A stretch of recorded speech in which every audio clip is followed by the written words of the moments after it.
Competitive exam English time and tense, present tense, simple present tense, वर्तमान present habitual action के लिए present simple tense का प्रयोग होता है। हैबिट्स बताने के लिए he gets up at 4 AM, he smokes.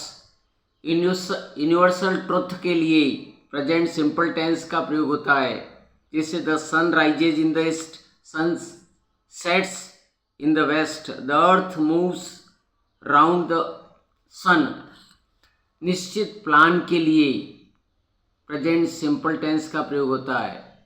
If, unless, as soon as या व्हेन से प्रारंभ होने वाले क्लोज में सिंपल प्रेजेंट टेंस का प्रयोग होता है। If he comes to me I shall teach him, unless Lakshmi works hard she will not succeed. स्थायी परमानेंट एक्टिविटी, स्वभाव को बोध हो, वहाँ simple present. We work with our hand, we hear with our ears, the rose smells sweet.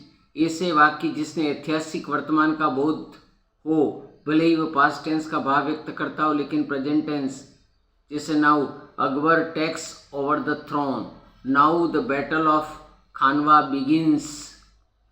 ऐसे वाक्य जिसमें किसी कोटेशन को व्यक्त करना हो तो प्रेजेंट सिंपल टेंस का प्रयोग होता है। Indira Gandhi says my every drop of blood will serve the country. Keats says a thing of beauty is joy forever. खेलों का सीधा प्रसारण करने के लिए प्रेजेंट कंटिन्यूस की जगह कभी कभी प्रेजेंट सिंपल टेंस का। Tendulkar plays on 95, he tries to bowl floater. Present imperfect और प्रेजेंट कंटिन्यूस टेंस, ऐसे वाक्य जो वर्तमान में काम चल रहा है। He is coming now, they are catching fish now. ऐसे वाक्य जिसमें भविष्य में होने वाले प्रोग्राम या प्लान बताया जाता है। He is living for Delhi tomorrow, he is taking his exam next week. ऐसे वाक्य जिसमें कार्य करने की इरादे, इंटेंशन, संभावना का बोध हो तो प्रेजेंट कंटिन्यूस टेंस का प्रयोग होता है, जैसे he is going to play, probability, he is going to buy motorcycle, intention. Rose smells sweet, I think he's wrong. Curd tastes sour, they appreciate the girl, we feel the chair shaking।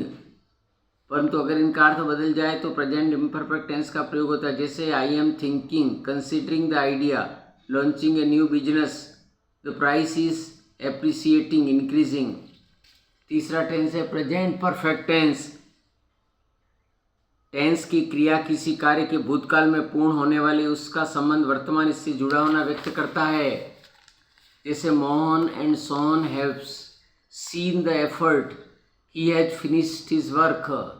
वर्तमान में कार्य दिख रहा है जो पूरा हो चुका है। अगर कार्य पूरा हो चुका है किंतु काम के आरंभ तथा पूरा होने का समय निश्चित नहीं हो तो उस व्यक्त करने के लिए प्रेजेंट परफेक्ट टेंस का प्रयोग होता है। I have met him before, the guest have left. जब किसी वाक्य में बताना हो कि कार्य का संबंध वर्तमान समय से जुड़ा हुआ है क्योंकि इसका प्रभाव अभी भी जारी है, तो प्रेजेंट परफेक्ट टेंस का he has lived here since 1980, I have known him for 5 years। Present perfect tense में साधारणतः already, here, since, just, so far, till now, up to the present इत्यादि का प्रयोग होता है, जैसे द बस है just arrived, the bus has already left, the train has not arrived yet। Thank you.